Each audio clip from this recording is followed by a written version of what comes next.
எப்படி தூங்குறா பாரு. ஏ வள்ளி, எந்திரிட்டி, அப்பா கூட போய் மாட்டை குளிப்பாட்டிட்டு வா.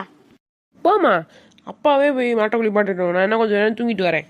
ஏண்டி, இன்னைக்கு வீட்டில் எம்புட்டு வேலை இருக்கு, தூங்கி விழுகுற. மாட்டை குளிப்பாட்டி விட்டுட்டு நீயும் அப்படியே குளிச்சிருவாடி. ஏம்மா, உனக்கு என்ன மனசாட்சி இருக்கா? போய் போய் குளத்துல போய் இப்போ குளிக்க சொல்கிற? மணி என்னாச்சு? 5 மணி ஆச்சு. போய் குளிச்சேன்னா கோழி மாதிரி விரைச்சி போயிடுவேன். எப்படியும் மாட்டை குளிப்பாட்டிட்டு இருக்கும்போது நீ நினைஞ்சுதான் போவ, அப்படியே குளிச்சுட்டு வந்துரு.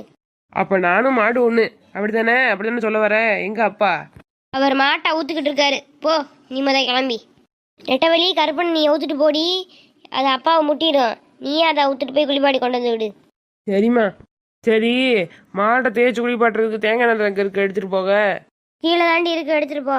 எல்லாத்தையும் நான் அப்போதே ரெடி பண்ணி வச்சுட்டேன். மாட்டை குளிப்பாட்டுறதே உன் வேலை. ஏன் வள்ளி, சீக்கிரமா வா. இந்தா வந்து